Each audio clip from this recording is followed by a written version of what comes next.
Welcome to another episode of the Clark. I did good, didn't I? Good. Huh? Good job. Did I do good? Yeah. I did good, man.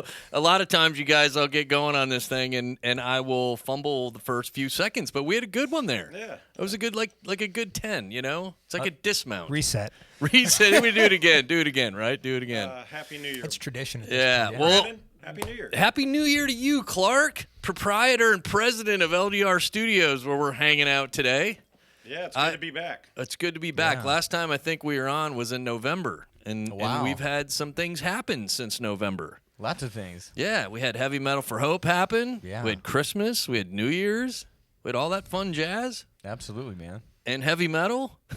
And yeah, absolutely. And heavy metal and a lot going on at LDR Studios. But thank you all for tuning in, first and foremost, man. Yeah, episode 30. That's pretty wild, right? That's hard to believe. I know. It's a celebration, man. Like I was going back and looking at some pre-episodes, and for all you out there listening and watching, you can check us out on our YouTube channel. But also, pretty cool, we are now on all streaming services. So Nice. you younger generation, you understand this. Spotify, Apple, I've never iHeartRadio. heard of Bonify. Did you say Spotify? Bonify? Bonify? I don't know. Spotify. Come on, right? Everybody knows. Oh. Maybe Yeah, I know not. I don't Hey, use Brandon. Spotify. Yeah. Who's on today's episode? Well, hold on here, Clark, and we're gonna get to that here in a second. So we're pretty excited about having a guest on today. Two guests, really. This is a pretty neat story between two friends, and an amazing story with Dakota King.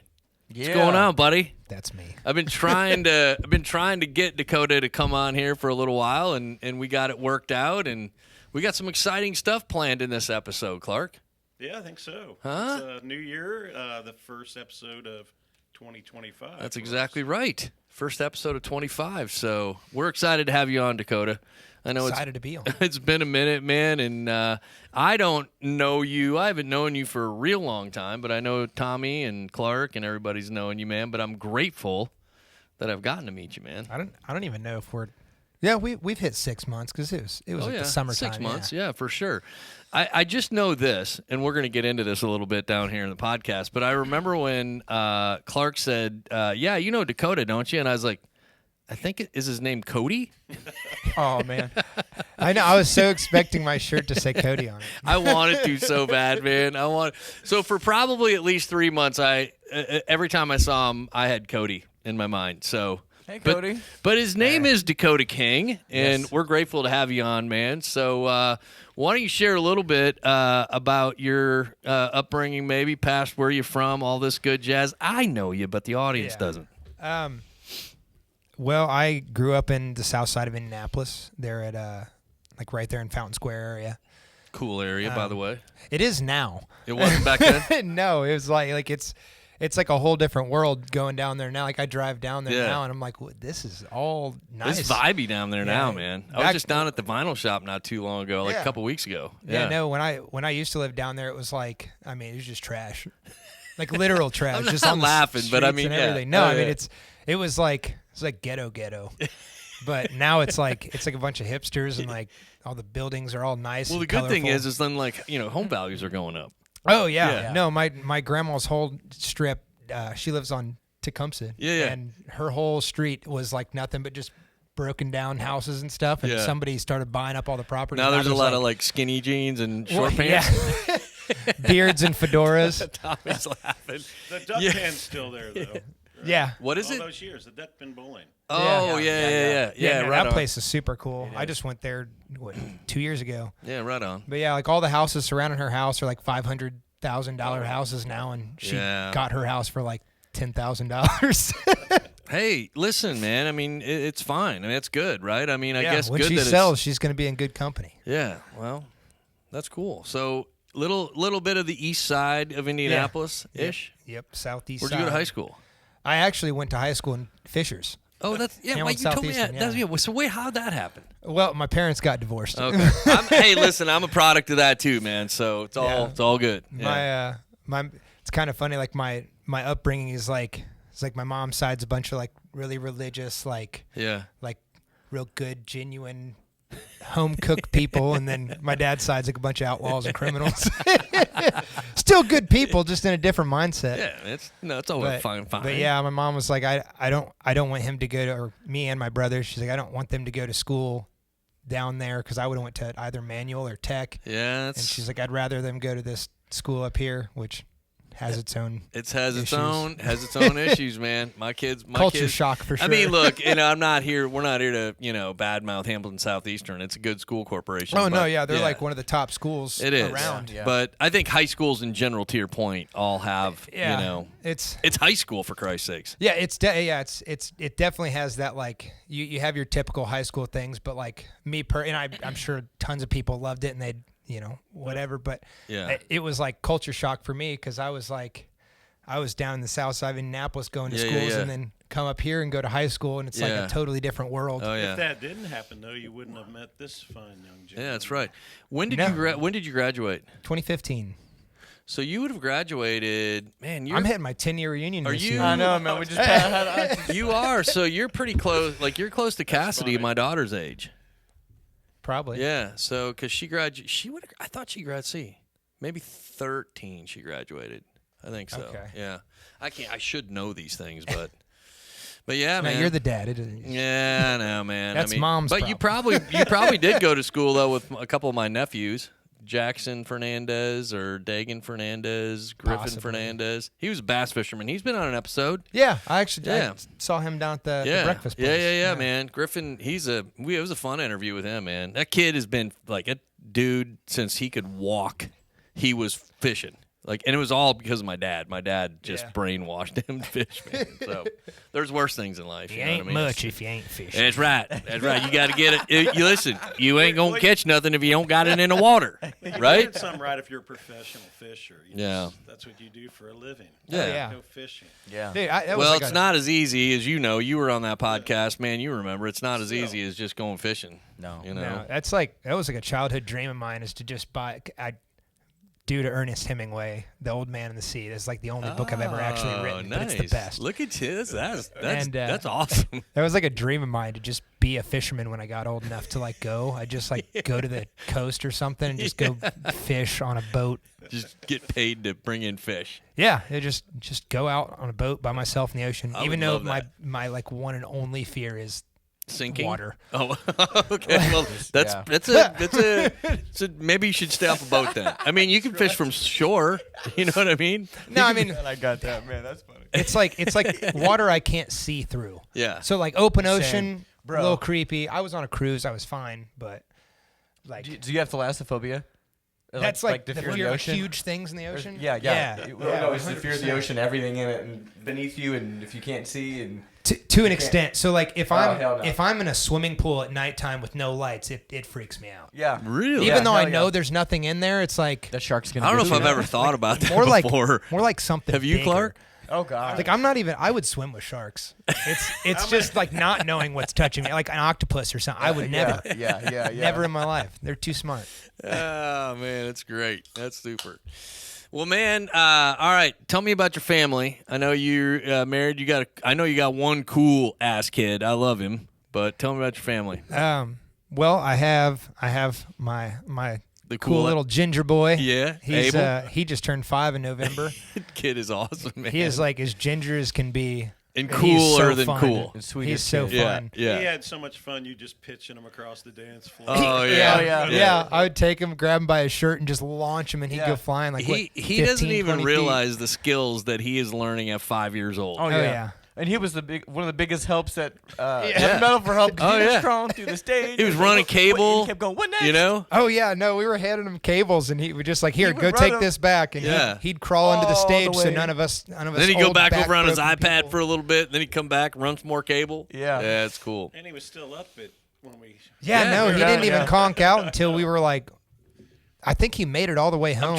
Almost. I'm trying to actually find a mini garage band shirt for him. So there may be one coming, man. He's That's the best awesome. roadie ever, definitely. Dude, he's Oh, earned yeah. it. Oh yeah, he's earned it in tenfold. So. Yeah, no, I have him. Whenever we're in the summertime, I take my cables out to straighten them and all that in the sun, and I have him run them. Yeah. so that way he can. Yeah, he knows. All right, set them all this Is way and he? then run them that way. Can he roll them yet? Not yet. Okay. I don't trust anybody to roll my cables. That I learned Is it that over here. under? No, that's what I know. Like I've Exactly. learned that here, and it's funny. That I just thought, well, you just roll cables, you roll cables, right?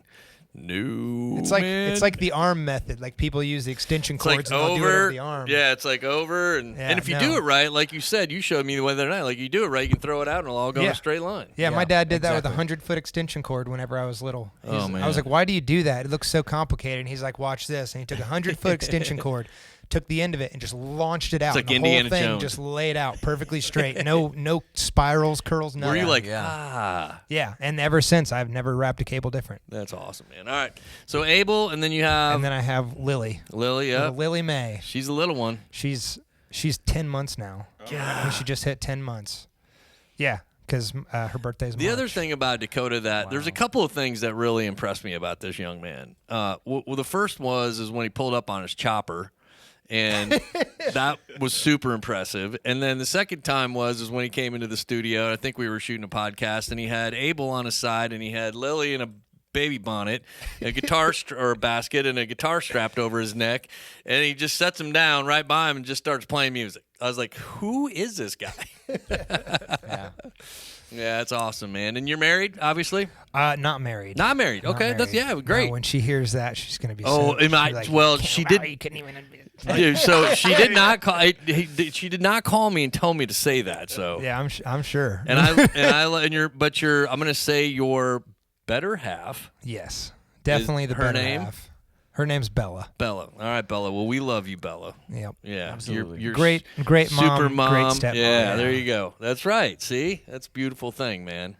I had to train her to be a stepmom before she could be mom. Really set Lily up for success. There you go. That's awesome, man. Well, cool, man. Well, I appreciate, like I said, being on. For those that are out there listening or catching us live anyways, Building a Refuge is a podcast where we talk about real life shit. We are a men's mental health support group, and we frame it up that way because our mission is one story at a time to create hope, and everybody definitely in this world, I believe anyways, has a story. And so that's why we try to bring guests on, Dakota, that have a story. And, you've shared some of your life story with me. One, I want to thank you. You're a veteran, and I really appreciate that from me and everybody here at Building a Refuge. We have a really great resource for veterans. I know through the VA system, and I'm not going to I say that lightly. Anyways, from what I've learned, but we do have a really, really great resource that we can at least provide to veterans if they do come our way, to help them out. So we're very grateful that we have that and we can do it. We do a lot with the VFW here in Carmel, Indiana. Darren Bebo, the commander, super great guy, and I joined as a lifetime auxiliary member. I did not know I could do this. Through my grandfather who fought in World War II. So I'm grateful to him and just to be a part of it, man. So I appreciate you doing what you did to, serve us anyways, man. I don't know if I'm saying this right, but, golly. I mean, it's crazy. But so share a little bit of your experience, man. Why did you, how did you make the decision to go in and share a little bit about that? Well, there was it's kind of a handful of reasons. I guess I could start with my childhood and family kind of relation with that. Yeah. But, I have huge military background in my family. My stepdad was in the Air Force. My dad was Army. My grandpa was Army. My great-grandpa was Army. I got 3 Marine uncles. It's just So it didn't take a recruiter to get you to join? No, definitely not. I can't even blame my recruiter. He tried to help.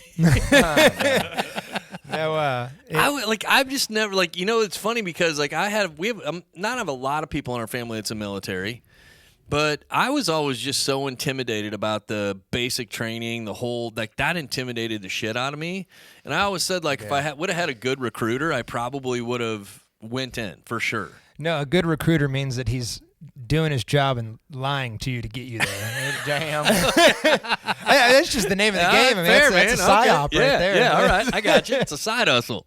Yeah. All right. Fair enough. So anyways, family, a lot of family history. Yeah, so I kind of grew up around it. One of my most memorable birthdays I ever had, my dad went to the Army surplus store and got all a whole bunch of Army stuff, and we all dressed up. Like me and all my friends, all my family, all got to dress up as Army men, and we went into our acres of woods. Yeah. And we're throwing water balloons and shooting that's water cool. balloons. We separated into teams. That's cool. So it's always been a big thing for me. It was either that or be a cowboy, and that's kind of walking around with 6-shooters all the time. Really isn't in the cards these days. Yeah. Wild West, although we live in the Wild West, I guess, kind of. But the wild Midwest. yeah. So you went into Army. How long did you serve? I served for 4 years. Nice. Right on. Where you went? Was it Fort Benning? Is that the basic? Yeah, I went to basic in Fort Benning, 11 Bravo. Right on. And then went to the great place of Fort Hood. Okay. Is that in Georgia? No, Fort Benning is in Georgia. Okay, Fort Hood's Texas. Gotcha, it's actually gotcha. Fort Cavazos now or something like that. Okay. Right on. That girl who died, they renamed it. Oh, yeah, okay. I think I remember. Yeah. That was pretty rough. I was actually there. I was like one building over from her. No I way. never met her, Oh, damn. but I've seen her. Wow. Yeah, Yeah, that's crazy. It's a pretty sad story once you found out what actually happened. So were you deployed anywhere during your time? No, I got lucky enough I didn't have to. Okay. I got Right on. orders 3 different times to 3 different places, and they all got handed over to the 101st. Yeah, right So, on. I mean, it's one of those things, especially as an infantryman, you just strive to do that. You just want to go over there and do that. But especially with like my family background, one of my uncles in particular, he's been deployed like multiple times to different areas and like main battlefields, and Yep. it's one of those things that seeing it firsthand, you kind of get that mindset of like I don't want those problems, but I'll do it. Yeah. Of course. And so I mean, I think when you join, your mindset is like whatever they're going to have me do, I'm doing. Yeah. And that's kind of one of the difficult parts of especially like being like a team leader, which was what I ended up doing at one point. Is you are responsible for the people that are under you. Yeah. And it's like, you as a young kid and especially infantrymen with that mindset of like, kill. Yeah. A lot of them, including myself at points, you're just like, I just want to go over there and do that. I want to do my job. But then you get into the position where you're looking at these like 18, 19-year-old kids that are sitting there saying that. It's like, most of the time the good guys don't come home. Yeah. The guys who are actually doing what they're supposed to do don't come home. Yeah. And for me, it's I had Abel. Yeah. And I have family, and I'm like, I don't want to deal with those issues. Yeah. And I don't want them to have to deal with losing me, and I don't want to have to deal with the pain that comes along with the PTSD and stuff like that. It's a hard line. Like I would 100%. Yeah, I no mean, doubt. if I got called up right now, I'd go. I feel but you. It's like why wish? Yeah. Did your dad or grandfather or anything? Were they in conflicts, wars, what have you? My dad was not. My grandpa he was actually during Vietnam. Okay. He got orders twice to go to Vietnam, and random things happened that him specifically didn't have to go. But even his platoon at one point went, and he stayed back to do admin stuff. Like most of them didn't come back. Oh wow! My great grandpa was World War II. He was a truck driver, so he would go and drop people off in the trenches. And that was crazy. For us, man, here, like getting, and I say we get to do this, right? I mean, we're blessed to be able to have some guests that come on that have that are veterans and pretty wide landscape of stories, and. Man, it's just it's the same. You would think like, and I think I actually heard Darren. He was interviewing somebody recently. Talk about this about like when you go in and you can speak to this, Dakota. I can't because I'm not a veteran, so I can't speak directly to it. I can only learn from what I hear. But he was talking about one of the vets that was on there about how you get programmed when you go in to the mindset you just said, like, hey, this is what I really want to do. I want to get deployed. I want to go do this, and then it happens, and then shit happens, right? I'll just leave it like that. But they never take the time to desensitize people when they come back. No. And that's just a huge. You would think by now in the many wars and many conflicts and many situations that men and women go through in our armed forces, and especially what we've learned around mental health, like that desensitizing anyways would be just first and foremost and paramount when somebody comes back they just think that maybe hey, a counselor or whatever, this is going to work. This is going to work. Boot camp to come out of the army. That's a great point. Yeah. Yeah, no, it's definitely like, luckily for me, my biggest issues are missing my friends. Yeah. So I kind of got lucky with that. I mean, even with that, like I've had times even recently that I just sit in the shower and just cry. Yeah, man. Because it's like it was the best times and the worst times you will ever experience in your life. Yeah. But I have buddies who were deployed in my unit that even one of them in particular. Yeah. Well, I know we're gonna hear a little bit about that, and it's one of the big reasons why and I'm grateful that you want to share this, and we have some kind of exciting stuff towards the end of it too, and Tommy, you guys have been friends for a while, and I know there's a connection here, but I definitely want to get to the part of your story, anyways, Dakota, and your friend Trent. And just talk a little bit about that, or as much as you want to anyways, around, him. Because here's what I lost my brother by suicide as well. And recently I've learned, just reading and, you talk to people and things like that. And I'm doing this more and more and getting more and more comfortable with it.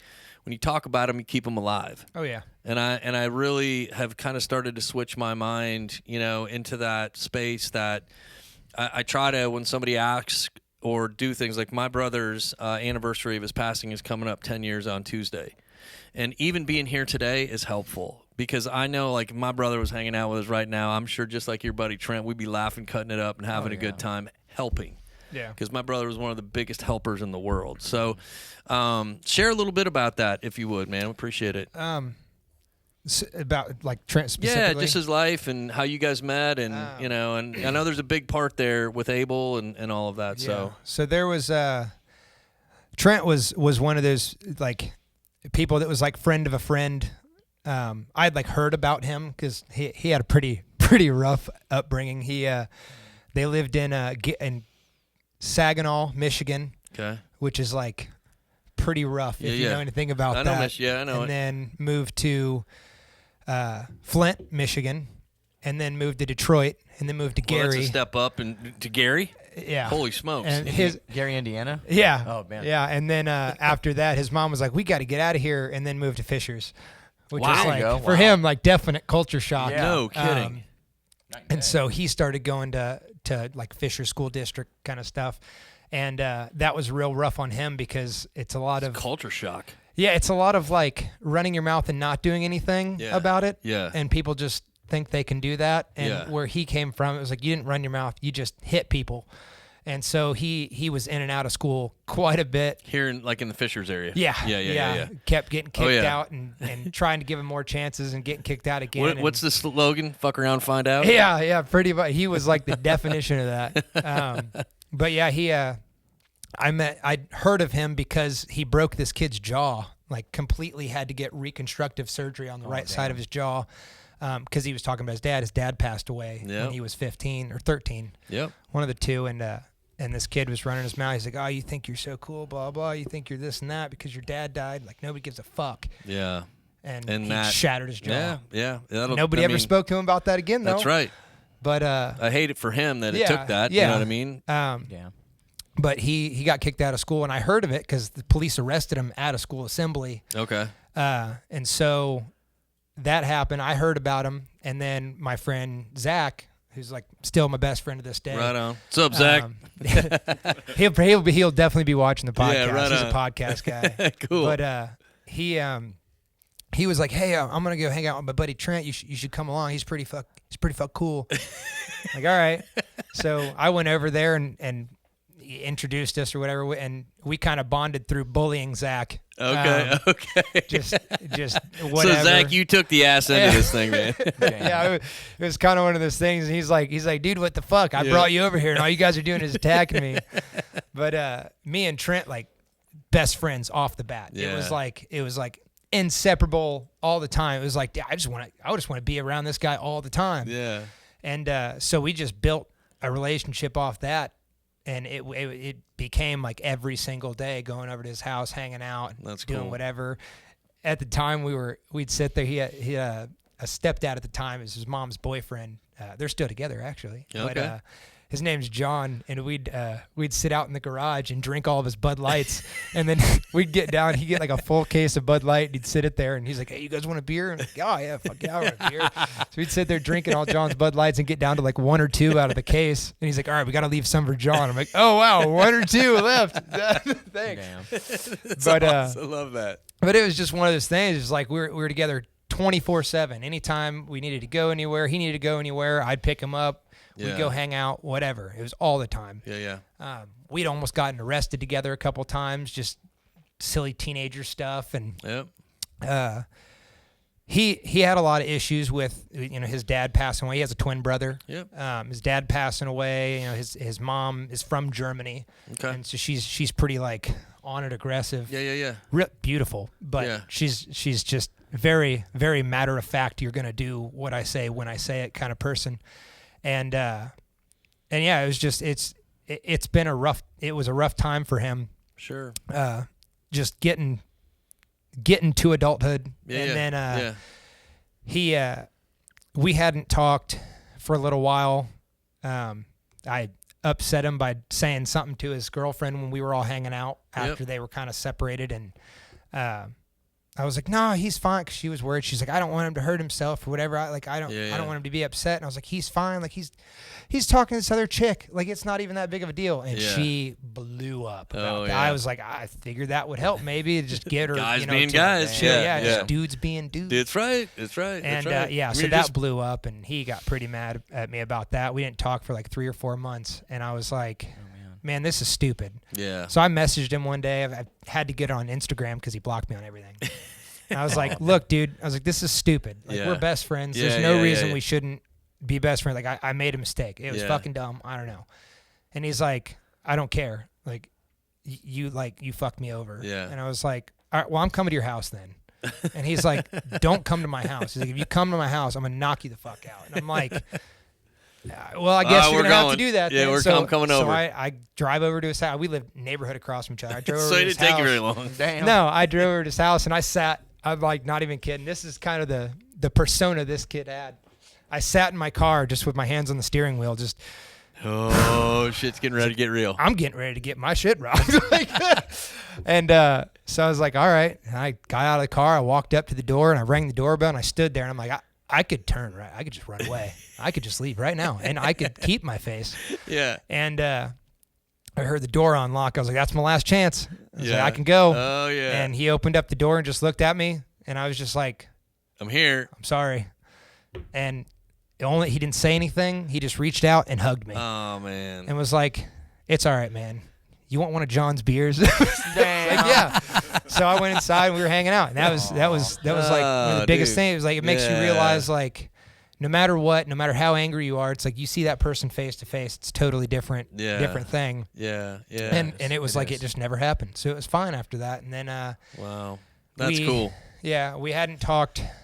We went on a year or two maybe, and then it came to a point we kind of just weren't talking. I can't remember what happened. We hadn't talked in a while. I joined the Army. It was down in Texas. Yeah. And we hadn't talked for probably a year, year and a half at this point. Yep. And I can't remember who reached out first, but one of us reached out to the other, and we ended up FaceTiming that night. Yeah. I'm sitting there walking around the house. Like, dude, look at all this stuff. Like, this is all my Army gear. Like, this is so cool. I'm just a private. Yeah. I'm just like, yeah, I'm kind of a badass.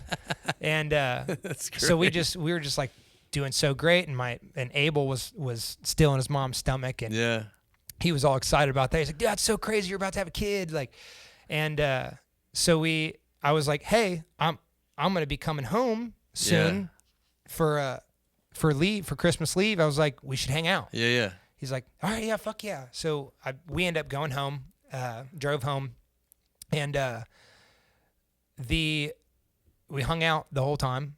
Yeah. And then went back to Texas. Everything was great. Like, we talked. We had group chats with me, him, and Zach, and all that. And then I was out doing training, doing a training event. This is right before the month before Abel was born. Okay. So this is like October. He was born in November. I came back home, and my house was empty. Everything was done. Everything was gone. My wife. You came home from leave. No, not from leave. From a training event we were doing in California. Okay. So I came home. All my stuff was gone. Holy shit. Pregnant wife gone. Everything. I don't think I knew this. No. Yeah. Wow. And I was like, all right, cool. I'm filthy, disgusting, sweaty, like gross, heat, rash, everything. And I'm just like, cool. I just took all my clothes off and went and sat in the shower and just sat there in freezing cold water, just being sad. I'm just like, all right. So I get up and I slept on, the mattress that was there. And I'm like, all right, this is my life now. She left because she got mad at me about stuff and just dipped. I was like, all right. So I just kept going, doing my thing. Yeah, okay. That was probably my biggest Army turning point of like really dialed in and ready. This is probably pretty close to Abel being born, right? I mean, yeah, it was like the month before. Holy shit. So I was like, all right, cool. Like I'm not even going to see my kid. I can't just go home whenever I want. I'm 1,500 miles away. And yeah. So I'm like, all right. So I just kind of dialed into the Army thing and just went ham. And just, I mean, a totally different personality change from especially who I am now, but just like bitter, angry. 24 or 48 hour mindset change. Oh yeah, it was how old were you? I was like 20. I was probably I was 21 when I joined, so I was probably 22. Okay. 22, 23, something like that. But yeah, I just flipped script pretty much, and so I was just a real bitter person, real angry all the time, didn't care about anybody, didn't care about myself. And it became a point where you had a fuck it mindset. Yeah, like quite literally. Yeah. I didn't care about anybody. And then my son was about to be born, and we went to California for a training event. It's a month-long training event. It was like our 5th or 6th time that year going. You're supposed to do it like once a year, and we went like 6 times. Oh man. And we were out there, and I got lucky enough that my commander had signed off for me to go home on leave for my kid to be born. So I was like, all right, awesome. So cool. I left early, got out of Fort Irwin, went back to Texas. They lost my ruck and all of my military gear. That's your life. On this flight. Yeah, I think it was American Airlines. Thanks, American. But they lost my ruck and everything. And super crazy thing, my platoon sergeant, as I found out whenever I got back and got all my stuff, my platoon sergeant, because I was the RTO at the time, he had put a smoke grenade in my ruck, and I didn't know. He had just tucked it in there. He's like, hey, hold on a second, and he unzipped it while it was on me. And he just tucked it in there. He's like, I'll use that later. And I left with it, and it was on the flight, and I still have it. Like they didn't find it or anything. I'm like, wow, insane. TSA, take hot sauce from us, but don't take this literal grenade. Yeah, but, you take my effing 2.4 ounces of hair gel. Yeah, but you won't take. Right. Yeah, no, there's a grenade. Smoke grenade. Fine. But I ended up getting it back like 2 weeks later. I was at home, so one of my buddies went and picked it up for me. But damn. But yeah, so I ended up going back to Texas, shooting home as fast as I could, and then. That night, whenever I got home, it was like a week before Abel was born. He was born on a Saturday, and I got home on it was like a Friday or Saturday before that. And the first thing I did was I went and hung out with Trent. Mm-hmm. I was like, hey, I'm in town right now. The kid's about to be born. Yeah. Let's hang out. He's like, all right. So I immediately went over to his house. Drink John beer. Well, no, he lived in an apartment at this point there in Saxony. Went and got him. He's like, let's go to the fucking bar. Hell yeah, all right, dude. yeah. So we go out. We're just bar hopping. I mean, everywhere. Anywhere we get bored, we just hop around wherever. Then we went to Britain Tavern. Of course. And we're sitting there. It was like me, him, and there was like maybe 3 or 4 other people in there. Yeah. This one dude. One of my favorite stories to tell when they're at Britain Tavern. But we're sitting there, we're playing pool, and there was a stack of quarters somebody just left there. It wasn't the people there, and so we're like, all right, cool. So we're sitting there playing for free pretty much. And so we start putting money in the jukebox. In the jukebox is the Touch Tunes thing, and he starts playing like King 810 and just heavy metal and just aggressive stuff you just don't hear, especially in Fishers, but like not in a bar. And we're listening to that, and we're just having the best time, like headbanging and stuff, and we go outside for a cigarette. Well, we're outside on the patio smoking, laughing, whatever. And this dude, the one dude who was in the bar with these other chicks, he comes out there and he's like, "Hey man, you guys got a light?" He's like this old ripped dude. He's got, it's like cold. It's November. Yeah. And he's got a tank top on and camo pants. Damn. And just like Doc Martens. You're like, got his head shaved and it's like pulled up in a ponytail. It's the craziest thing. Yeah. But his big beard, scary looking dude, whatever. Well, he's like, what are you guys doing hanging out? He's lighting a cigarette, and Trent's like, yeah, my buddy's here from the Army. We're just out partying, celebrating and stuff. He's about to have a kid. And he's like, oh man, fuck the Army. That shit's for the fucking bird. He's like, I did my time, but I didn't do it for anybody. I did it for me. And of course, Trent, he's a hothead, and he's like, what do you mean? Oh, he's like, dude, fuck you. He's like, what do you mean you did it for yourself? He's like, you didn't do it for, whatever. He's like, that sounds pretty fucking selfish. Yeah. The guy's like, man, fuck that, blah, blah. I don't give a fuck. I was doing this. I did that. I'm Ranger and all this kind of stuff. And he's like, dude, fuck you.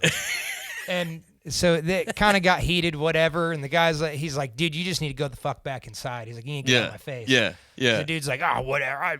I was this and that. And the guy walks inside. Yeah. Trent's like, man, fuck this dude. I'm like, it's fine. It's okay, man. It's not that big of a deal. No, it is. It's a huge deal. Yeah, and that's exactly how it went. And he's like, man, whatever. He's like, let's just go. And so we go back inside. I'm like, well, let's grab our, grab the quarters and stuff like that, grab our jacket, put the pool stuff away. We go to grab our stuff, and he walks in, and he just sees the dude at the bar and just goes directly to him. And I'm like, oh, God. I'm like, all right, I'm going to grab my stuff so we can get out of here. He goes up to that dude, taps him on the shoulder. The guy turns around, and he takes his face and slams it against the bar and starts just elbows. Oh. And this dude's just sitting there just clacking the bar top, and the girls jump just up. Crappie flopping on the bar. Yes, and I'm like, oh, shit. And I just grab our jackets and stuff, and I go to run over there. And one of the guys I know from, because I used to work at the bands and stuff. Britain, the security dude, arms like this big, and he comes flying around the bar. I'm like, I got him. Yeah. So I go up behind Trent as he's just ripping into this dude, and I scoop up behind him. And he's like, let go. And I'm like, nope, we got to go. Yeah, we got to get him. We got a boogie, dude. And he's like, you need to get him out of here. Yeah, now. we're rolling. Like, we're out. All right. We're out. So we go out, and this dude's sitting there just gushing on the bar top. And we go outside, and the security guy locks the door behind us. And we go sit in my stepdad's truck because I was on leave. I was using his truck. Yeah. We go sit in the truck, and he's like, no, don't start the truck. Just wait. I'm like, dude, we're not waiting for this guy to come out in the parking lot, you gangster ass. But I was like, no, we're just going to go. We'll go find somewhere else to go hang out and party. Yeah. It's like, all right, fuck it. I'm like, you got your adrenaline going. We're good. You're juiced. So I back out of there. We go, and he's like, man, let's go to Alley Cat. I'm like, oh, shit, man. That's a little bit of a drive. So we go down to Broad Ripple. Oh, no. And so we're hanging out in Broad Ripple. We're jumping from Connors to Rock Lobster, all the stuff, Brothers, all that shit. And we're going just up the strip. All the gangster places. Oh, yeah. Right. No, so we're like going up the strip, partying, all that. And pretty soon it's like 4 or 5 a.m. Yeah. I'm like, dude, everything's closed. Yeah, we ain't got nothing left. And he's like, fuck it, let's just go to McDonald's real quick. So we get a McChicken. Right. And he's like, hey, let's go over here to this apartment complex. I'm like, what are we doing over? I'm not doing none of that. And he's like, no, it's fine. Just go this way. So we're driving, and I'm like, so what's over here? I was like, we're not picking anything up. We're not doing none of that. And he's like, no, it's Liz's house, his ex. And I'm like, what are we gonna do there? He's like, I'm gonna throw a rock through her window. Fuck that bitch. And I'm like, no, we're not doing that. So I got on the interstate. We go home. We get to his house or his apartment. We go upstairs. His brother and his girlfriend are asleep. And we're just sitting there just drinking. I was like, well, what do you got? He's like, I got this bottle of Jim Beam Apple, which it was like my drink that I showed him. So that was like his thing. Okay. Jim Beam Apple and some Sprite. So we were sitting there making those. He's like, I got some leftover pizza here on the stove. And I'm like, dude, no, you didn't even have it in the fridge, nothing. I mean, Clark had some cold tacos today. We did. They were bad.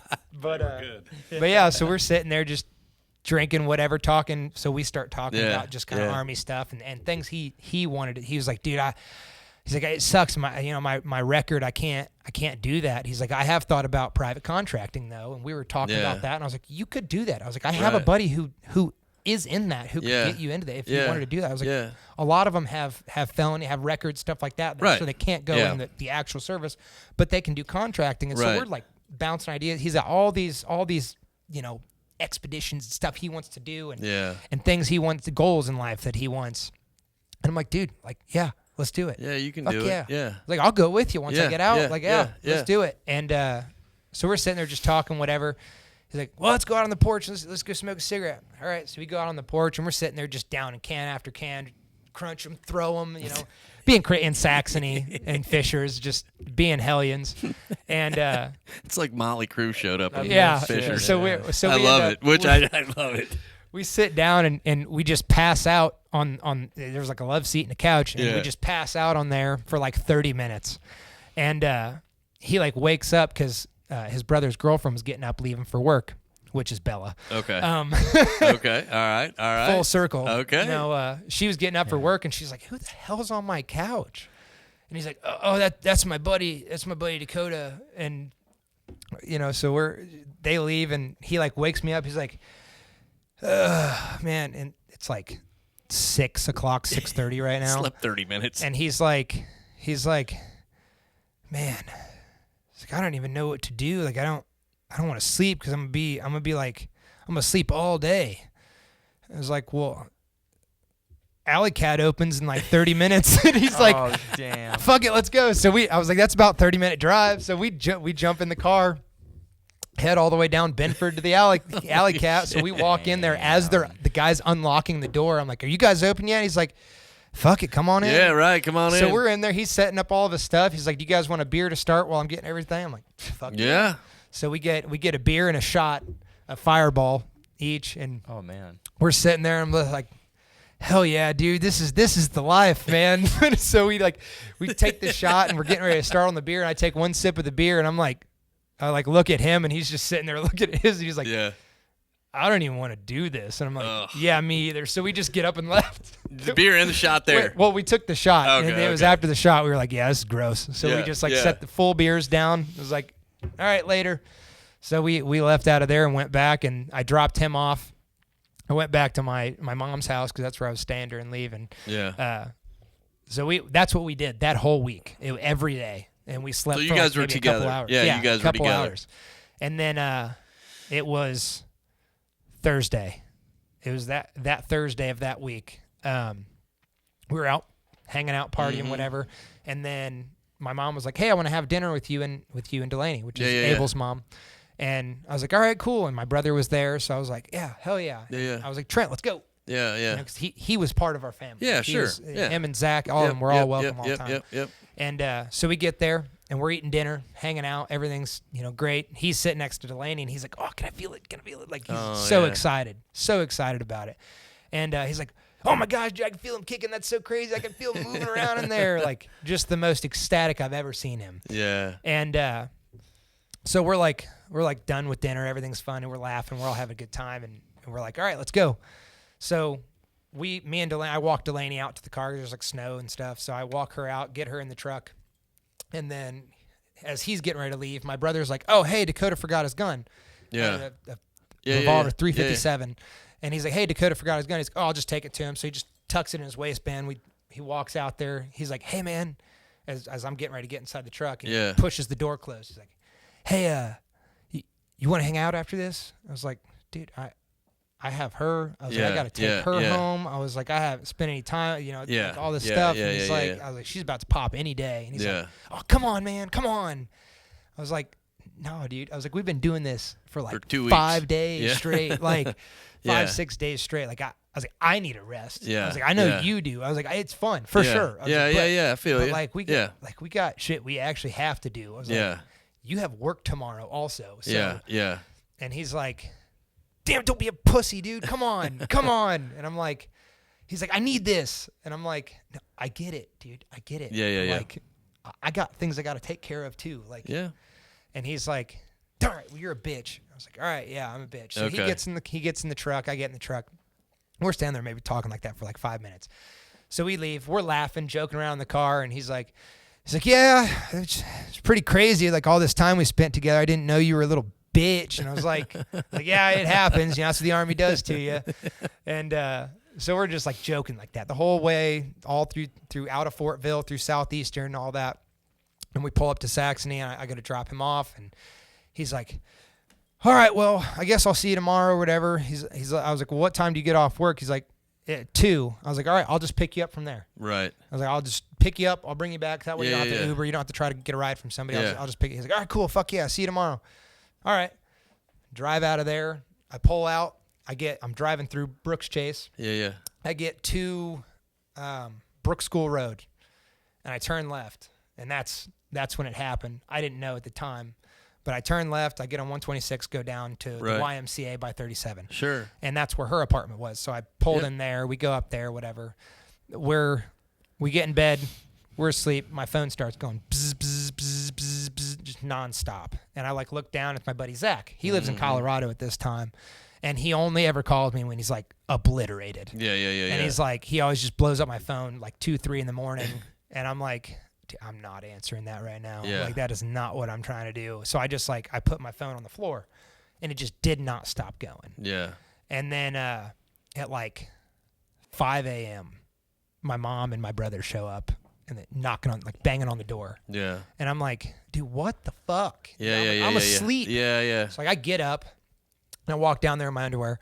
I walk down the little steps, and I'm like, why is my brother and my mom here? That doesn't make any sense. They would never come here. And I open up the door, and she's like, you need to call Zach. I'm like, oh, shit. Like, what the hell? Yeah. It's like, I think something's up with Zach, you know, because he was trying to call me, and I just ignored it. So I run back upstairs, and I grab my phone, and I'm, like, calling him, like, starting to shake. And I call him, and he's like, he's gone.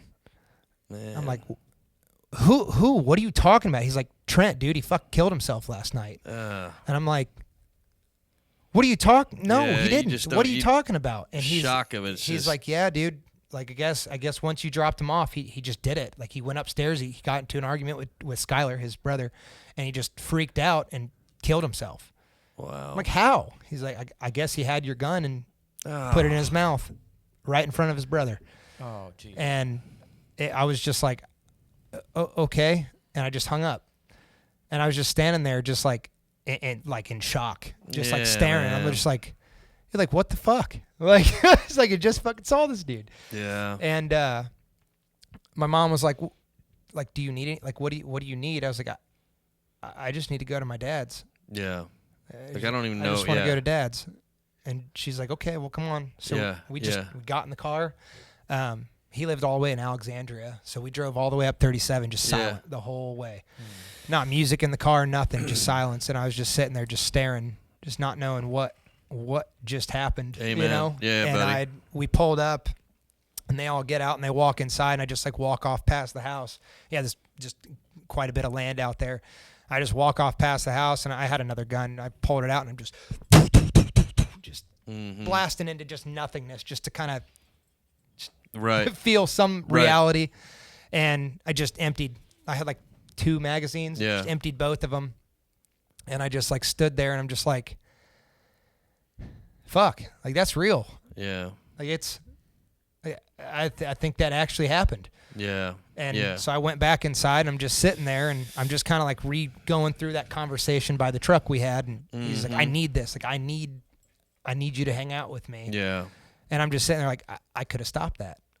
You know? Yeah. And that's, I mean, it's I mean, you think back on stuff like that, Dakota, and it's just, you know, when you go through, and Clark knows this too. Clark's dealt with this, you know, and that's why we do this show. That's why we share these stories. That's why it's important to, you know, just share, right? You know, and we're all going to go through our own experiences with it, man. Like I tell people in my story, you know, with my brother, dude, he was living with my mom for 2 weeks, and I drove past her house, you know, every day, twice a day. You know what I mean? And, you know, and I continually, it went through my head like I could have stopped, I could have done something. You know what I mean? And that's okay. I mean, listen, we all are going to process things in our own mind, and we're all going to do things in our own way, and we're all going to do things that, we're going to think that way. It's not wrong, not right. It's not anything. It's just real. It's what happens. And, man, it's just hard, dude. I mean, there's no explanation to it. My brother was kind of in the same deal, dude. My mom talked to him that morning, and, he said he was going to be back at 2:00 that afternoon, and he went to his house and hung himself. It's very instant, and I can't explain that. You know what I mean? I can't. The only thing we can do, in sharing these stories is share with people, and maybe there's somebody out there today that hears this, and I know that in my heart somebody will hear it, that might go through the same type thing, and there may be something that we say in these stories that all of a sudden clicks with them and they think differently. Yeah. That's my hope. You know what I mean? That's what one story at a time to create hope's all about. And you have a life, Dakota, that is it's I see it. I think you see it now. It's one of the big reasons, having Tommy on, because there's more to this story, right? Abel's born. Oh yeah. Right? Yeah. And we're going to share something in a little bit here that's really cool. It's one of the big reasons I, was so excited and grateful to have you on. You've written a song for Trent, which is amazing. But there's something that we talk about on here that we will never fastball at anybody, and that's faith in Christ. And you and Tommy have a relationship that you've been through post Trent's passing, post Abel's birth, your daughter's birth, I think, or somewhere in the middle there. Yep. And your life I asked you a little bit earlier, man. I said, has your life changed? And you're like, oh, man. Like, oh, man. And that's the hope side of what we do, man. I don't ever want to I love listening to your story of Trent. Like, I feel him in your story, because I think as guys and friends that we run around with and shit that we do together, we all have friends like that we do. It's your bros, right? I mean, that's what it is. Do dumb shit together. It's like Mike Tyson says, we all do shit when we're fucked up. You know what I mean? But it's people's ears. That's right, man. You never know. Damn. Yeah, but that's what this is all about, man. And so your vulnerability to share these details, man, is super appreciated, and it's appreciated from a lot of different angles, but for those that hear this that are a part of Trent's family, we appreciate you sharing some of his life with us, man. But then Abel was born, right? 3 days later. So the lowest of lows to the highest, really highest of highs, right? Yeah, that was literally like one of the hardest things for me, because I was at that point. I mean, obviously, as you know, like, just I didn't stop crying. No, man, it's like every day is what the fuck. Yeah. Totally get it. Turned a huge leaf for me in the worst way. But three days after that happened, my son was born, Abel, and it was one of those things where like you're sitting in the hospital like 3 days after your brother dies, and you're just like, how can I even be excited? Yeah. Like you feel guilty. I'm in so much pain. Right. Yeah, like I can't be happy. Right. Like how can I sit here and pretend fake a smile? Amen, man. When I'm sitting here like wanting to die myself, It's hard to laugh, it's hard to smile, it's hard to do anything. And it's just I'm sitting there like, she's like going through her contractions, going through this, going through that, everything, the steps and all that are there, and I'm just sitting there just staring off. And then my son was born, and I was excited. Obviously, it was something to distract my head from what all was going on, and it was the family came in and stuff, and it was like everything was about that in that little section of time. It was a nice little release for a second, and but when he was born, he came out and wasn't breathing. Oh shit! And she didn't know. Because the nurses like popped him out, and they're doing the regular stuff. And they're like, all right, well, we're just gonna take. They like rushed him they're trained to do rushed him out of the room, and they're like, we got to go, do the test, or we don't do it in the room. Yeah. We're just gonna run some. Everything's tests, good. Make sure everything's cool. All this kind of stuff. But like me, like You're aware. I can see what's going on. Like I'm not blind to it. Like you could probably do that with normal you're an people, aware. but, You're an aware guy. Yeah, I'm a very I can read a room very easily. Yeah. And she was like, "Oh, okay, like yeah, that's cool." I was like, "I'm gonna go out in the hallway real quick, just kind of see what's going on, see where he's at, you know." She's like, "Okay." So I walk out and I'm like, "Hey, what's up? What's going on?" She's like, "Oh no, everything's fine." I was like, "No." I was like, "Look, yeah, I know something's wrong." Yeah, like what's going on? Like, don't bullshit me here. And I was like, I can handle it. Yeah. I just dealt with my best friend killing himself. Yeah. I was like, there's not really much more. And you're edgy anyways. Yeah. Like you're only 72 hours after this, so you're super edgy. Like fucking, just tell me what's going on. Yeah. So I'm like, just tell me. Yeah. And she's like, well, the reality of it, he has 2 holes in his lungs. Oh, like shit. he has like holes that their air is just not pumping. It's just pumping through that, and so he's having these issues. And so we have to hook them up. We got to try to see if we can fix it. See if they'll repair themselves. He has to be on a constant breathing thing. Yeah. So I'm like, okay, like, you know, thanks. I won't tell her, you know, 'cause she's gonna freak out. Like, I'm already grieving, so it's not gonna do anything to me. And so I go back in there and I'm like, all right, everything's cool. They got to run some tests and stuff like that. It's just baby stuff. And so we're just sitting there waiting, and I'm just waiting to hear that, you know, he's gone. Yeah. Again, you know, and it was like he was in there for like the whole rest of the night and whatever, but it was like every like hour, couple hours, they would go in and they check, because he was like in the ICU with a bunch of other babies. Yeah. And they go in there and check, and as we found out later, every single time they'd go in there and check, his cables were ripped out. Like he didn't have them in there. Like he just kept pulling them out, and I'm like, well, Abel's like, how shit, man, get out of here. Newborn infant, how does it even have the strength to like grab Abel, and pull dude. something? And so he said, I guess every time he'd just pull them out, out. And they needed them to stay in there, and they would like tape them down.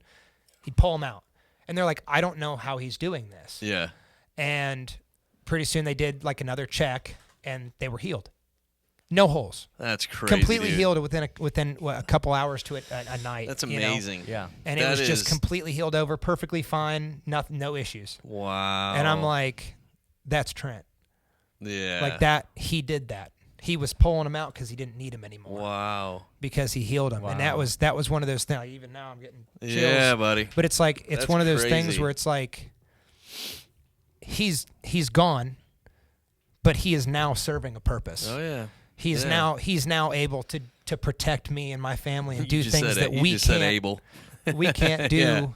You know, we can't do those things here. Yeah. But he's in a spot where he can do things like that, and he is using whatever he has to be able to make sure that my kids and myself and my family So are okay. I want to do this because we're probably getting close here on some time, I would guess, right? Clark's checking some stuff for us, because I don't want to get away from it. I want to capture this too, and because it's kind of all a culmination of all this. But I want you to just, or Tommy, one of the two, share. I want you guys to share just a little bit of the experience that you had. Probably within like the last couple of years anyways, that is a turning point for you, Dakota. I mean, because here's the deal, man. When you zoom out and you see it from, before, when you're looking at it from a 100-foot level, it's fucking chaos. Yeah. But when you can zoom out and you can see it from a 100,000-foot level, it becomes crystal clear how the Lord's working in your life. Oh yeah. So if we got a few extra minutes, I want you to share it. We're good. We're under an hour. Okay. Because this is important. Here's the deal: we try to keep these for listeners, the right? Because the camera was not blinking anymore because the card is full. So Okay. Is that okay? we're back on all 3 cameras. Oh, good. That's why I love Clark, man. He is Presidente and he is producer all in one, man. It's all good. So share with us, if you would, man, a little bit about that, because like I said, we're gonna share something with the audience here after a little bit, where you're gonna sing the song that you've written for Trent, which again is an amazing song. But I think it's important that the audience hears kind of this part of it too, because it truly shines some light on what the Lord's done for you, man. Yeah. So either one of you guys take it, because I know it's a little wild. It's not my story. I love you, man. Yeah. No, the cool thing about Tommy, kind of a little introduction. I'm sure a lot of you guys know him, but he is one of like probably like the single person that is like friend in my life that is like so adamant about God and His Word and like making sure that I am on that path. Like Amen. He'll send me a random text. Like just the other night you were like, "Hey brother, love you, just checking on you, making sure you're okay, like making sure, God's great and want to make sure you're staying on that path, Yep. And it's things like that that are really important, but I was very not that way. Yeah. I mean, even Tommy knows. Like Yeah. I was very, very against it. Very. But you were so sweet about it because you were like, It's not really my thing, but I get it. yeah. Yeah. You're kind of like, oh, all right, like I appreciate that, man. Like, thanks. At least you'd be like, thanks, man. Yeah. Like, Yeah, and then I turn around like this nerd. This Jesus lover. But it was very much very much my outtake on things. Like I always believed in a creator. Yeah. Because it just doesn't make sense Yeah. to just Cool. Yeah. the Big Bang. It had to come from That's somewhere. right, man. But it was just like the whole religion thing. I don't get it. I don't get religion I either. don't So either. Yeah, none I think of us everybody do. in this audience right here would agree with Yeah. us that we don't understand religion. Yeah. And so it was Yeah. like it was one of those things while I was at like probably the lowest point I've ever been, culminating everything together. I ended up going to jail. And as I was sitting there in a holding cell, I was like thinking my life's done. Like it's over. Like I'm not going to see my kids. Lily she was like a month or two from being born. Once Yep. again. Yeah. Kind of the same time. And I was like, this is just great. Like my daughter's not going to know me. My son's not going to be able to see me anymore because I'm screwed. Like I'm not going to have my kids come see me in jail, And, It's crazy to hear this front end of it because I remember Clark was telling me a little bit and I was only getting this third hand. And I was like, what the fuck? Yeah. But it's wild just to sit here and hear it this way. Yeah, and it's just one of those things. And I was sitting there. I was like, oh well, I'll be out of here, whatever. And I'm sitting there in a holding cell with just all these other people in Anderson, of all places. I don't know if anybody's ever been to Anderson jail. That place sucks. Nope. But I was sitting there in the holding cell, and I'm just like, I couldn't sleep. Just fluorescent light nonstop. Never turned them off because they got to watch us. And I'm just laying there, like on my back, and I'm like, that's it. Like 3 days straight in a holding cell. And I'm like, that's it. Like my life's over. Like there is literally not any point lower than this I can get. And I just like close my eyes and I'm just sitting there. I'm like, I'll just pray. I'll just try. Like what else is there to lose? Like the only thing it can do is I prayed, Yeah. And I sat there and I prayed and I'm just like, look, I get it. Like there is no reason for you to give a shit, I'm like, there's no reason for you to care. There's no reason for you to give me a shot, Mm-hmm. But I understand that like I did something wrong and that I'm going to face the consequences. And if this is what I need to get myself straight, then I'll do it, but I was like, if anything, don't let Abel grow up without a dad. Yeah. And he has a stepdad. I understand. Super awesome. Yeah. I get it. And I, respect Sure. all to him. 'Cause he loves him. He's great with him. But I was like, just let him at least be able to be that father figure since I'm clearly not going to be, and help Bella and all this stuff. I just started praying for all the people in my life rather than praying for me. Yep. And it was one of those things. It was like I put out my own bed pretty much. I was like, so I'm going to suffer, but make sure everybody else around me is okay. Like make sure like my parents, my family, all this stuff. And I'm just please look out for Bella and the baby and Abel. Like that's my biggest thing. Yeah. Because if I can't be there, make somebody else. Yeah. And I'm just sitting there and I'm just like, just please. Yeah. I hear you. I got you. And I'm just laying there, and then I just couldn't think of anything else to say. I just kind of it was a lot more and a lot longer than this, but it was probably like 30, 40 minutes worth of praying. But I was just like, I just sat there and I was like, amen. And the second I said that, I just felt like two giant hands just grab on my sides. It was just like it grabbed me, and like I felt my whole body, just everything just disappeared. Every bit of stress, fear, scare, everything just disappeared for that moment in time. And I just felt it, and I was just like, I went cold, and I was just like, holy shit. Something just happened. I was like that. Like the only thing that came in mind was, this is God. And I just sat there just like basking in it. Like I didn't want to stop. I didn't want to open my eyes. I just wanted to sit there and just be in that moment. And I just felt like inside of my body, you're going to be okay. Amen. Like I'm here now. And then it just let me go. And I just like sat, I started sweating, and I just like opened my eyes, and I'm just looking around. I'm like, all right.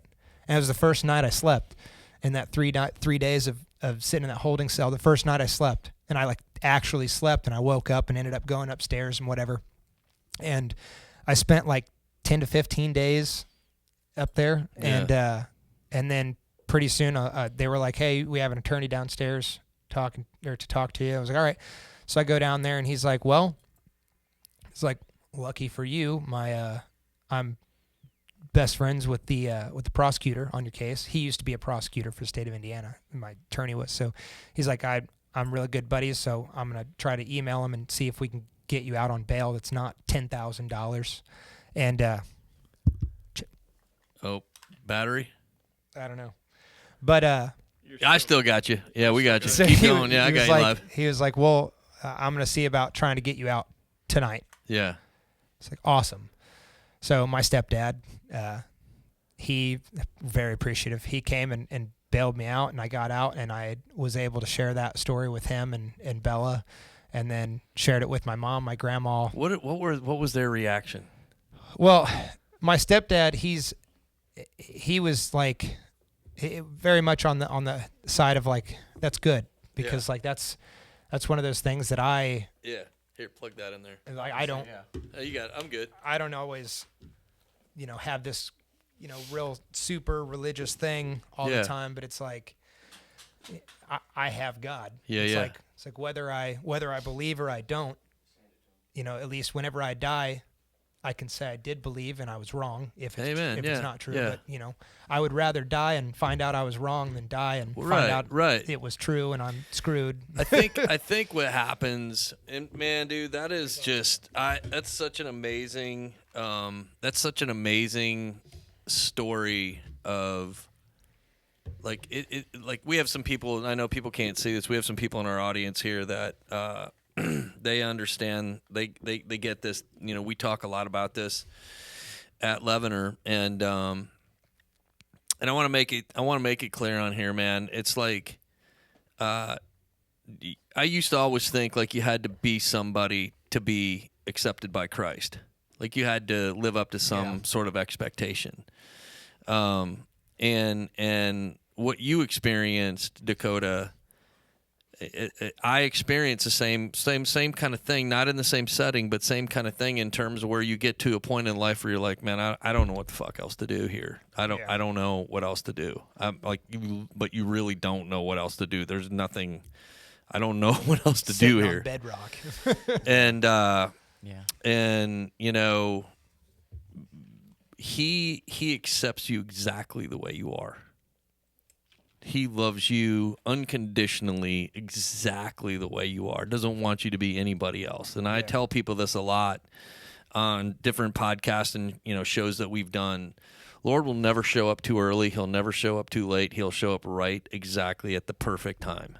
At the perfect time in your life. All while he's been keeping eyes on you.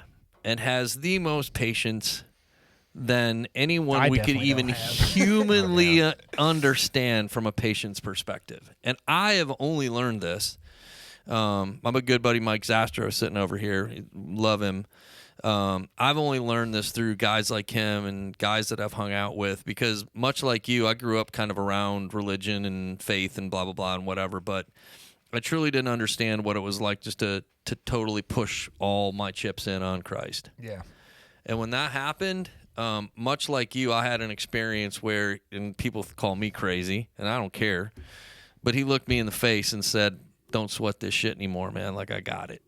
Like, you're looking at me right now. I was staring him in the face. And he said, and I was like, okay, cool.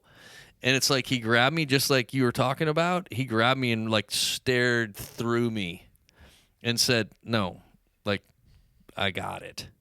And when that happened, dude, like it's still today, it chokes me up because I can explain the feeling, but I can't explain the feeling. Yeah. And it's like otherworldly. Ugh. And much like I asked you about an hour ago, has it changed your life? Oh yeah, 100%. And like we were saying earlier, like none of the daily crap stops. You still go through pain just because you stand with God. Just because God's with you doesn't mean you stop struggling. You struggle every single day. It just makes it a lot easier to deal with. Because you always know He's got your six. Yeah. I told that to somebody. We were on a podcast recently, and we've had a lot of vets, like I mentioned before. But when you know if you're getting ready to get into a shitstorm, and you know if somebody's got your six, you go in a hell of a lot more confident, don't you? Yeah, because you also have to have them. That's right. Yeah. But if you don't have them, you got a lot of worries. Like you got to like, oh shit, like I don't know what's going to go on here. Yeah. That's the only way I can kind of analogize it, anyways, because I know I always got example. Like I always know I got him with me all the time. Yeah.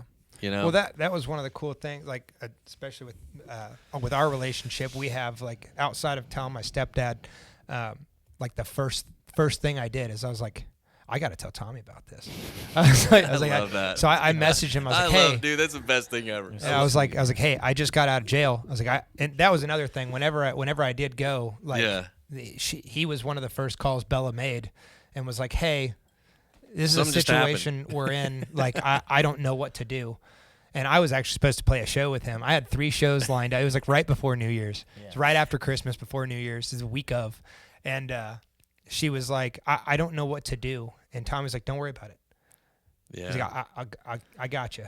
So he helped figure out, like. Yeah, we did the whole thing, Yeah, figure out my whole shows. He got his thing figured out, like, got everything covered. He sat there and checked in on Bella. Him and his wife, Mia, both. They're amazing people. But they checked in on her, made sure she was doing okay, made sure she had what she needed, because whenever I wasn't able to be there, he was like, somebody has to be. It's a blessing, and he man. made sure that happened, and that's like one of the coolest things. What's so cool about it is, Tommy, and what's so cool about just sitting here and watching this between you guys, like, I mean, I get it, but it's just like, it's so authentic. Like, it's so authentic. Like, that's the thing when we were talking earlier about, like, we all say, I don't understand religion. Religion doesn't get this. No, because it's a relationship always. Religion doesn't get this. You know what I mean? Like, they don't understand this.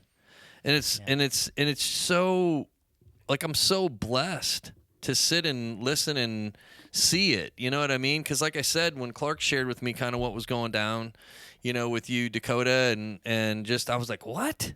And he's like, yeah, man, I don't know what the fuck's happening, and I don't know, and this was kind of in that little 3-day window, and he's like, I don't know what's going to go on here, and then, like, I asked a few days later, and Clark had told me, like, well, he's out. You know what I mean? But I didn't hear this part of it, until really just recently when we were together doing some shit. I can't remember. It was setting up or something. And you were like, oh, yeah, man, dude, Tommy's, he's the real deal here, man. And I'm like, wait, what? And then he told me. I will just never forget sitting at Shake Shack, bro, for 3 hours. That's where we went. Shake Shack. We went and sat there. And Shake Shack, by the way, is not sponsoring this, so if they want to, we can be located in Carmel, Indiana. And we do take shakes. Your smash burgers are better. Yeah, thank you, Clark. His brisket's better. I just will never forget chili. that, though, man. With just sitting there with you, man, and just, like, hearing this. And both of it just, we were both crying. We were just weeping, man, and just, like, for 3-4 hours, and just, like, bro, I wanted to jump out of my chair and jump all over the table. Like, you know how Tom Cruise was on Oprah when he was fucking married? Yeah. You know what I'm saying? Like, but not Scientology. Yeah. No, when he was marrying what's-her-face. Yeah. What's-her-face, whatever. But that's, like, how my soul felt, and just, like, bro, just fucking love you, man. Yeah. No, it was one of the cool things, because it was like, we've talked about different things like that before, but it was very like, you're here and I'm here. Yeah. And that was like, Well, we could always come in the middle, which was so yeah, cool. yeah. but, It you was know. like we always meet common ground for sure. I mean, it was like that was one of those So times cool. where I felt like there was like some thing just orbiting us together. It was just like, Yeah. and it was like looking at Tommy. He's like, "You're finally here. Yeah. Like you finally get to feel what I feel every day." Yeah, man. And I thought that Well- was the coolest thing. It was just like, and even now, like there are times when he's going through things, and I can now be Yeah. that to him, and I'd be like, hey, remember the Yeah, and story of it's this? hard. Yeah, Here's the thing yeah. that's hard, and you guys, you'll agree with me on this. I know you will, because I know you guys well enough, man. This is the kind of hard part of it, because if I could tell people, and I just had this conversation with somebody recently too, you know, if I could tell people, your experience, Tommy's experience, my experience, Clark, I know you get this. If you can plug it in to somebody, like if you could just Download plug it. Yeah, but here's the thing, just like how Christ shows up in our life and showed up in our life, he would never do that. Never do that. He's never going to force himself through that door Never. on you. Yeah. No. Well, and Never. that's one of those things that I feel like a lot of people have issues with religion, is they feel like it's being forced on them. Absolutely. And do you mind if I share my favorite verse? You can share it. He look like. I know we're going to get him to play. All right. Share the verse, because I love this, and I want So- people to hear it. So my favorite verse is Matthew 7, and it says, "Enter through the narrow gate, for the gate is wide and the way is broad that leads to destruction, and there are many enter through it. For the gate is small and the way is narrow that leads to life, and there are few who find it." Amen. And I think that's very interesting, because it really shows it's like even if you are a religious person, and even if you go to church and you do all the stuff, you know, all that, and you know you're playing your part, it doesn't mean Right. that you are where you need to be. And along with the same thing of like you can't like just download it into somebody, or you can't force it upon somebody. Right. They will find their path, That's right. and eventually their path will narrow. That's right. But you can go this way or you can go this way, but eventually it'll all lead to that little spot. You just have to make sure that you're there to support them when they're ready. And Well, that's what happened here. I couldn't end it on a better note, dude. That is fantastic, and Love you, Dakota. man. Just Love you, man. such yeah, dude. I mean, I love you. I haven't known you that long, but I feel like I feel like I've known you for a very long time. Yeah, I'm pretty great. Yeah, you are pretty great. And for those that are out there and they listen to this on our audio on streaming, check out Tommy Baldwin at TommyBaldwin.com. Tommy Baldwin Music, right? TommyBaldwinMusic.com. Something like that, yeah. Badass guitar player, Beautiful, singer. beautiful soul, beautiful human. Check him out there. And Dakota, This man right here. amazing artist. Like, I'm humbled by you guys, man. Like, One of the best voices I've ever heard right here. Just- Swear to God, And man. what's the name of the song you're going to be singing? It'd be When the Trumpets Sound. yeah. And you wrote that for Trent, right? Yeah. So you guys are going to be in for a treat, man. Trent is here. Trent is here. Yeah. I almost said Trent's going to sing this song, Yeah, but no, Trent's in actually, I your got it right heart. here. So Yeah. yeah, that's right, Yeah. buddy. Dakota's going to give us a treat by singing this song. But if you are struggling out there, as we wrap up, you're not alone. We have a lot of resources that you can go check out. What I would say is, in all reality, man, is if you're a guy that's in the same place Trent was, tell somebody, you know, man, just open up to them and know that you're loved, know that you're not alone. The resources are out there, 988. I mean, I keep it with me all the time. You can text the word refuge to 494949. That's an anonymous line. You can check our website out at buildingrefuge.org anyways, and we have a bunch of resources on there for folks too. So, Dakota, thank you so much, man. I can't thank you enough on behalf of Building Refuge and LDR Studios, and you know, the collaboration that we do together. And Clark, thanks for doing this for us. We appreciate it. Yes, thank you so much, Clark. Anything we can do to help get message out there, buddy. But I'm excited for you to play this song, and I love you for coming on, man. Appreciate it. All right. Thanks a bunch. This song is called When the Trumpets Sound. I wrote it for my buddy Trent, who passed away back in 2019.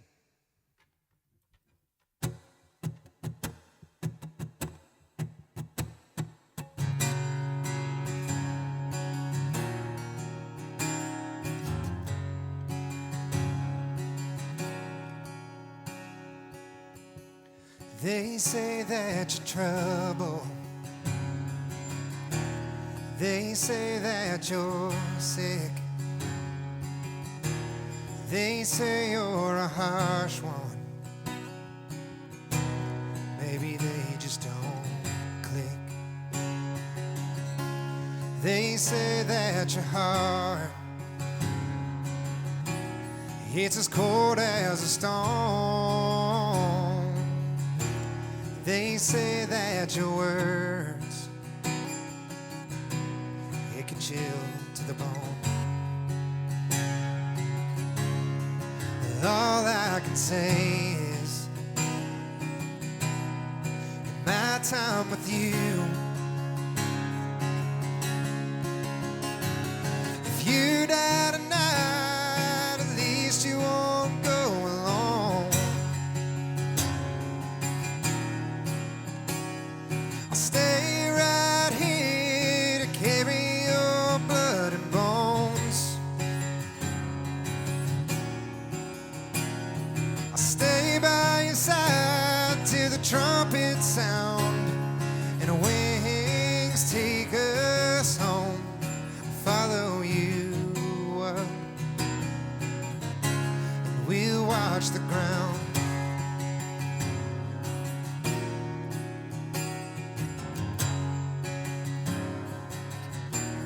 They say that you're hurting. They say that you're down. They say that your problems are better off without a sound. They say that your heart,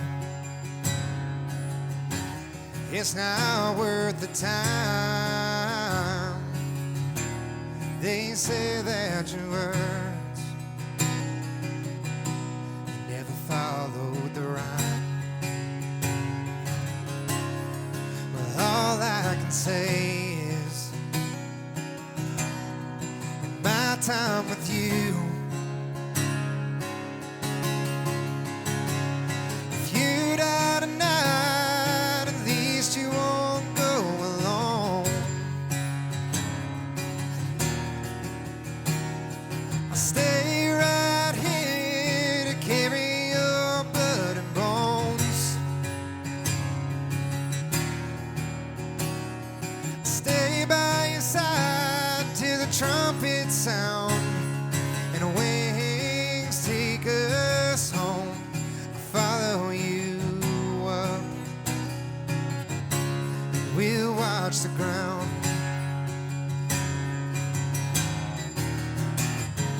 If you die tonight, at least you won't go alone. Stay right here to carry your blood and bones. I'll stay by your side till the trumpets sound and wings take us home. I'll follow you up, and we'll watch the ground. I'll follow you up, I'll follow you up, and we'll watch the ground.